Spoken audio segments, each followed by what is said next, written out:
नमस्कार। दैनिक मंडल के इस विशेष इंफॉर्मेशन बुलेटिन में हम आप सबका स्वागत करते हैं।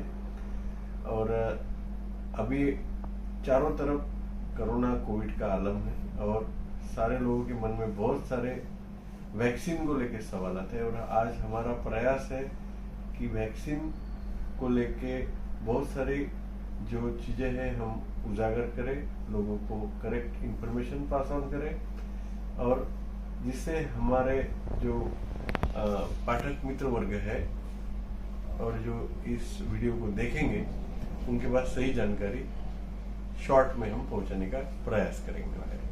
तो मेरे साथ मैं हूं डॉक्टर अतुल यादगिरे मेरा नाम, और मेरे साथ है मैडम डॉक्टर रोहिणी यादगिरे और जो इंटेंसिव केयर स्पेशलिस्ट है। और मेन हम इस रिकॉर्डिंग को एक क्वेश्चन आंसर के रूप में लेने वाले हैं ताकि इसे चीजें सरल और सीधी समझ में आए।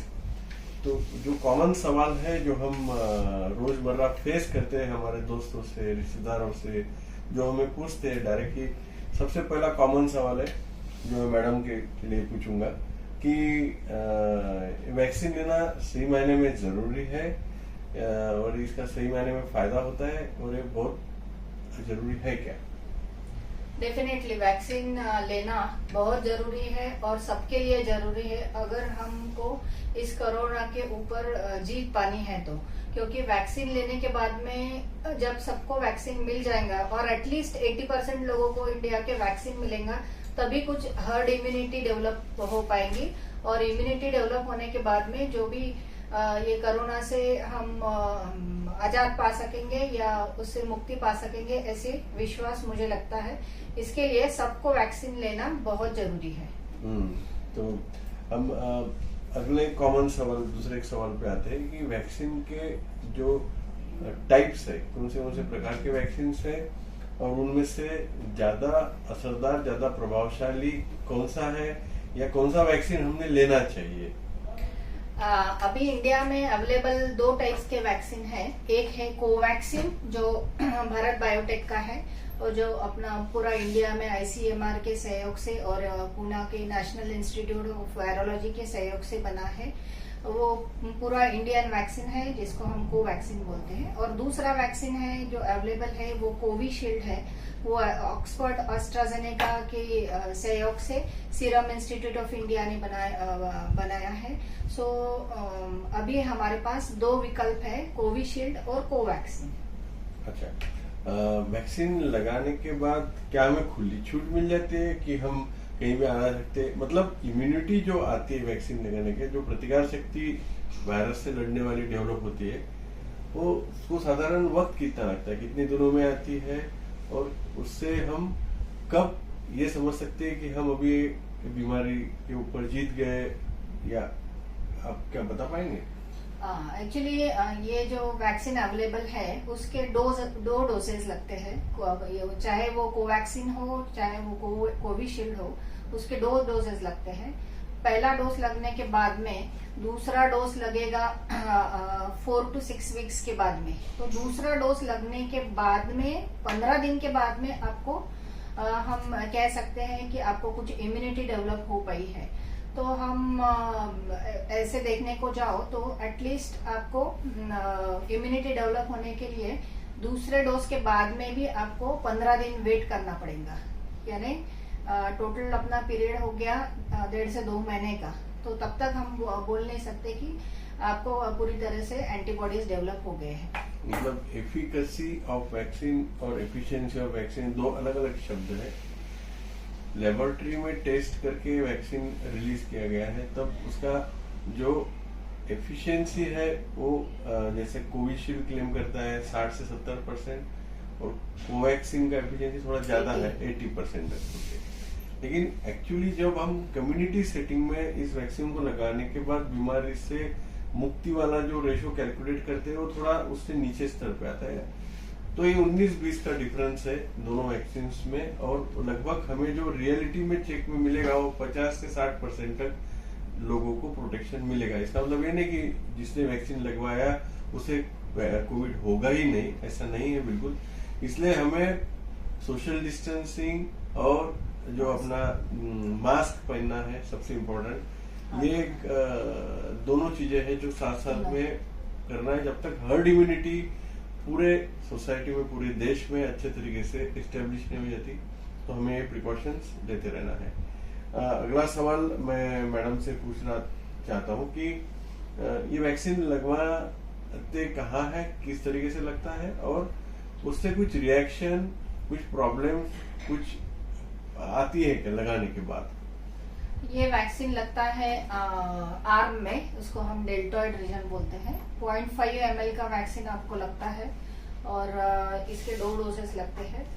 और वैक्सीन लगाने के बाद में 2 टाइप के रिएक्शंस हो सकते हैं। एक जिसको हम बोलते हैं माइल्ड टाइप ऑफ रिएक्शन, जिसमें वैक्सीन लगवाने के जगह पे दर्द होना, वहाँ पे मामूली सूजन आना, वो हाथ में दर्द होना, बुखार सरीके लगना, सर्दी होना या पूरा बॉडी एक होना, बहुत वीकनेस लगना, ये सब माइनर साइड इफेक्ट्स है। ये 2 से 3 दिन तक चलते हैं और ये सिर्फ पैरासीटामोल की गोली से क्योर हो जाते हैं। इसके लिए बहुत डरने की जरूरत नहीं है, ये किसी किसी को हो सकते हैं। तो इसके लिए हमको प्रिकॉशन लेनी है कि अगर आपको ये सब चीजें होती है तो आप पैरासीटामोल की गोली ले ले, या अगर आपको लगता है ज्यादा है तो आपके चिकित्सक को आप कंसल्ट करें। और कभी कभी very rarely, like once in many thousands, severe anaphylaxis हम लोग जो बोलते हैं मेडिकल टर्म्स में, यानी बहुत उसका रिएक्शन हो जाता है वैक्सीन लेते से ही, तो उसके भी चांसेस रहते हैं। लेकिन जैसे मैंने कहा कि बहुत रेयर है। इसके लिए हम जहाँ पे भी वैक्सीन लेने जाते हैं वहाँ सेंटर में आपको डेफिनेटली आपकी हिस्ट्री पूछी जाती है, या आपको पहले से कोई बीमारियां हैं तो उसके बारे में जानकारी ली जाती है। और वैक्सीन लेने के बाद में भी आपको आधा घंटा वहाँ पे रुकना है। अगर आपको सीवियर एनाफिलैक्सिस होना है तो वो इमीडिएट होता है। इसके लिए आप वैक्सीन लेने के बाद में तुरंत घर न जावे, आधा घंटा पौना घंटा वहाँ पे वेट करना है। और आपको अगर कोई तकलीफ हो रही है तो वहाँ पे मौजूद चिकित्सक को आपको बताना है कि आपको ये तकलीफ हो रही है, ताकि वो उसके ऊपर कुछ एक्शन ले सके।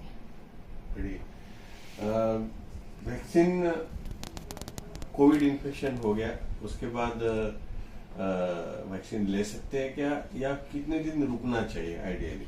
हाँ, वैक्सीन आपको अगर पहले कोविड हो गया है तो डेफिनेटली आपको वैक्सीन लेना ही है, लेकिन आपको वो वैक्सीन रुक के लेना है। एटलीस्ट आपको 2 months to 3 months रिकमेंड किया गया है। कहीं पे बोलते हैं कि 90 days रुको, लेकिन अभी रिसेंट गाइडलाइंस में बोलते हैं कि after 8 weeks you can take vaccine. बढ़िया। बच्चों में कोविड वैक्सीन का कोई रोल है सर? बच्चों में अभी तक रिकमेंडेड लेस देन 18 years नहीं है। डेफिनेटली बच्चों में कुछ प्रोसीजर्स चल रहे हैं वैक्सीन डेवलप होने के लिए, लेकिन जैसे भी बच्चों में पाया गया है, अगर उनको कोरोना होता भी है तो वो उसकी सिवियरिटी ज्यादा नहीं होती है। और क्योंकि बच्चों में जो उसको कोरोना के जंतु जहाँ पे जाके चिपकते हैं अपने बॉडी में, वो वाले प्रोटीन्स डेवलप नहीं होते हैं। इसके लिए उनको अगर कोरोना हो भी गया तो वो बहुत सीवियर नहीं रहता है। इसके ऊपर वैक्सीन बनाने के लिए बच्चों के लिए वो भी काम चल रहा है। उनके लिए नेजल वैक्सीन बनेगा, शायद वो सितंबर के करीब आएगा। स्प्रे के रूप में आ रहा है, जिसमें जो कॉमन एरिया ऑफ एंट्री है कोविड वैक्सीन, कोविड इन्फेक्शन का, वो नाक के म्यूकस मेम्ब्रेन से और एयरवे जो है हमारा सांस का रास्ता है, वहां से कोविड अंदर घुसता है। और वहीं पे हम अगर स्प्रे मार देंगे तो वहाँ लोकल इम्यूनिटी भी डेवलप होगी। पूरे शरीर में तो इम्यूनिटी आएगी, लेकिन नाक जो लोकल एरिया वहां पे भी, एक उसके पीछे की थ्योरी है। अभी उसके ट्रायल्स चल रहे हैं और 4-6 महीने के अंदर शायद वो आ जाए तो बहुत जो अपना जो इंसान है उस कोरोना के चंगुल से निकल जाएगा और थोड़ा सा एक सुकून छा जाएगा पूरी दुनिया में, जो बहुत जरूरी है आज के दौर में। और अगला एक सवाल बहुत कॉमनली पूछा जाता है कि वैक्सीन किन लोगों को लेना ही नहीं चाहिए, अलाउड नहीं है, या उनको कॉन्ट्राइंडिकेटेड है? डेफिनेटली जैसे बच्चों में बोला गया है less than 18 years vaccine is contraindicated. Pregnant ladies जो है वो वैक्सीन नहीं ले सकते। लैक्टेटिंग मदर्स यानी जो ब्रेस्ट फीड कर रहे बेबीज को वो वैक्सीन नहीं ले सकते। और जिनको सिवियर इम्यूनो डेफिशिएंसी है उनमें ये that is a relative contraindication, क्योंकि उनमें जो एंटीबॉडीज बनते हैं वो बहुत ज्यादा एंटीबॉडीज नहीं बन पाते हैं। और रिलेटिव कॉन्ट्राइंडिकेशन में कुछ लोग बोलते हैं कि जिन लोगों को ब्लड थिनर्स चालू है, यानी जिनको जैसे वॉरफेरिन या एसिट्रॉम जैसी दवाइयाँ, मैं यहाँ पे मेंशन करना चाहूंगी कि इकोस्प्रिन अगर आप ले रहे हैं तो वो वैक्सीन लेने के लिए बिल्कुल कॉन्ट्राइंडिकेशन नहीं है। आप अगर इकोस्प्रिन ले रहे हैं तो आप डेफिनेटली ये वैक्सीन ले सकते हैं। लेकिन अगर आप एसिट्रॉम ले रहे हैं या वॉरफेरिन टाइप की दवाइयाँ ले रहे हैं तो आपको डेफिनेटली आपके जो भी चिकित्सक है उनसे पहले जाके परामर्श करना चाहिए और उनको पूछना चाहिए कि आप वैक्सीन ले सकते हैं कि नहीं। हार्ट अटैक रिसेंटली आया है, एंजियोप्लास्टी या बाईपास हुआ है, अगर रिसेंटली अगर आपको अभी कोई बीमारी आपको है, जैसे आपको अभी हार्ट अटैक आया, तो आप 15 दिन के बाद में रुक के जब आपकी बॉडी पूरी तरह से तैयार हो पाएगी तब आप 15 दिन के बाद में वैक्सीन ले सकते हैं। या जैसे आपको और कोई प्रॉब्लम हो गई है, फ्रैक्चर हो गया है या और कुछ बीमारी हो गई है जो कोरोना से रिलेटेड नहीं है, तो वो बीमारी से उभरने के 2 हफ्ते बाद आप वैक्सीन ले सकते हैं। तो ये वैक्सीन शॉर्ट में मैं इतना ही कहूंगा कि बहुत एक हमारे लिए एक गुण है। हमारे इस लड़ाई कोविड के खिलाफ जो चल रही है उसमें एक बहुत इम्पोर्टेंट पार्ट है वैक्सीनेशन। और ये जितना ज्यादा फैला होगा पूरे इंडिया में या पूरे विश्व में, तो हम इस बीमारी पे जीत जाएंगे, बीमारी से जीत सकते हैं।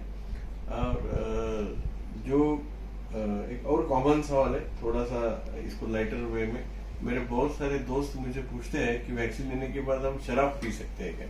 तो जो आइडियल रिकमेंडेशन गाइडलाइंस है वो शराब को लेके ये है कि कुछ दिनों का गैप देना चाहिए, 2 या 3 दिन का, जिसमें वो शराब ना ले।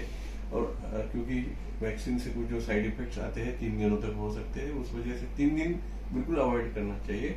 उसके बाद डिपेंडिंग ऑन आपका किस तरह का प्रोग्रेस है और कंडीशन है, आप आपका डिसीजन ले सकते हैं। और मेरे ख्याल से मैं एक क्वेश्चन मैं एड्रेस करना चाहूंगी।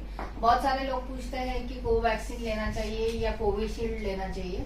तो मेरे हिसाब से और इन जनरल भी दोनों वैक्सीन सेम है। तो आप सब लोगों से मेरी गुजारिश है कि आप ये सवाल मत पूछना कि कौन सा लूं और कौन सा नहीं, ये वैक्सीन से ये साइड इफेक्ट है, वो वैक्सीन से वो साइड इफेक्ट है, ऐसा कुछ भी नहीं है। दोनों वैक्सीन सेम है, दोनों वैक्सीन की एफिकेसी और एफिशिएंसी मोर और द लेस सेम है। ये वैक्सीन आपको कोरोना से बचाने वाले हैं। और इसके लिए आप लगे तो ये सवाल पूछना कि मैं वैक्सीन कब लूं, और ना कि ये सवाल पूछो कि कौन सा लूं। जो भी वैक्सीन आपको मिलता है वो आप जल्दी से जल्दी ले लीजिएगा। और सरकारी में ले चाहे प्राइवेट में ले, पैसे दे के ले, फ्री में ले, भारत देश में आज तक वैक्सीनेशन कोई नई बात नहीं है। स्मॉल पॉक्स पे हमने जीत हासिल की है, पोलियो पे जीत हासिल की है। तो इंडियंस को वैक्सीन देना आता है।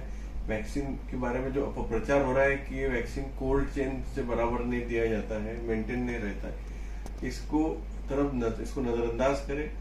हम कहीं भी जाए तो हमारे यहाँ के लोग प्रॉपर ट्रेनिंग के बाद ही इस वैक्सीनेशन सिस्टम को फॉलो कर रहे हैं, चाहे वो सरकारी अस्पताल में हो प्राइवेट में हो। बिना ट्रेनिंग का और बिना इसका कोई नहीं कर रहा है, इसलिए कोई किसी तरह के रॉन्ग इन्फॉर्मेशन के लिए आप उसकी तरफ ध्यान ना दें। मेरे ख्याल से सारी इम्पोर्टेंट चीजों को हमने आज के वार्तालाप में कवर किया है और आशा करते हैं कि इससे आपको और आपके परिवार वालों को, आपको नियर एंड डियर वंस को फायदा होगा। बहुत बहुत धन्यवाद दैनिक मंडल का, जिन्होंने हमें इस प्लेटफॉर्म का एक उपयोग करने का अवसर दिया और जिससे हम इंफॉर्मेशन आप तक पहुंचाए। बहुत बहुत धन्यवाद। शुभ रात्रि।